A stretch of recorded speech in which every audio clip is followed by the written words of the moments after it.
Përshëndetje të nderuar miq, militor, shqiptar, kudo që jeni që keni ndjek protestën e Spaqit. Jam sot me Këshillin Sindikal të Minatorëve të Spaqit dhe njëherë Këshilli Koordinues i protestës prej 35 ditësh në Spaq. Sonde kanë ardhur këtu, edhe unë i falenderoj shumë që kanë besuar për të ardhur në emisionin Kuvend, që do të bëjmë një emision maraton pak a shumë, dhe do t'i shkoklojmë pak gjërat pak më thellë, dhe kanë ardhur nga dy momente që janë shumë të rëndësishme për t'i thënë këtu. Për t'i thënë dhe për ata të cilët i kanë mbështet. Absolutisht. Pra kanë ardhur nga takimi që kanë pasur në Komisionin e Mjeteve të Informimit Publik dhe Drejtave të Njerëzit, ku kanë qëndruar rreth 2 orë Berta, rreth 2 orë atje, dhe Komisioni tjetër i Ekonomisë, 3 orë e gjysmë.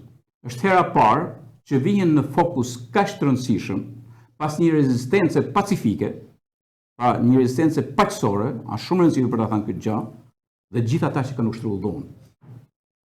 Përveç se në subkonsciencën e tyre do ta mbajnë forcë si një nga gjërat më të këqija që kanë bërë në jetën e tyre profesionale. Pak a shumë. Përveç faktit se normal do të penalizohet kushdo që ka tepruar me të drejtën e ushtrimit detyrës kundër sindikalistëve. Nga ana tjetër, gjithmonë në këtë botë ka disa njerëz, edhe unë mendoj që këtë rast kanë qenë shumica, vullnet mirë, që kuptojnë një kauzë të minatorëve që punojnë në tokë, dhe çfarë vështirësie, nuk ka sektor më të vështirë në këtë rruzull se sa ti të futesh dhe të punosh në tokë, pa ditë del apo nuk del shnosh prej anej. Por janë treguar bujar dhe kanë qenë, nëse jo me prezencë fizike, po janë shumë vetë që kanë shkuar, i kanë takuar, kanë qenë edhe me në lartësi, duke i mbështet, duke i thënë, unë kam lexuar mira komente e mbështetje, dhe sidomos dhe të atyre, të cilët u janë gjendur, tyre njerëzve, qoftë edhe për t'ju ushqyer. Ka shumë rëndësi edhe ky fakt. Nuk është mëshirë kjo për ta bërë. Por është një gjë që njerëzit kuptojnë shumë mirë, çfarë do të thotë ngjeresh pa punë. Çfarë do të thotë? Ta kanë detyrime ndaj familjes. Kanë familjen për të mbajtur, të gjithë to. Nuk janë milionere, janë njerëz që presin rrogën në fund.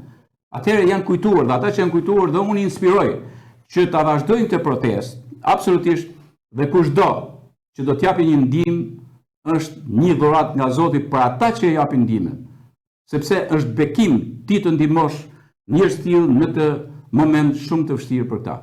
Unë ju falenderoj gjithë, falenderoj Bert, Kasiriot, Drejtan dhe gjithë ju, që bravo qoftë që kauzën tuaj e bët pjesë të Parlamentit të Shqipërisë. Faleminderit shumë. Faleminderit. Do të na ndiqni të premten në orën 20 emisionin e posaçëm këtu në Akrolis TV në Kuvend si gjithnjë.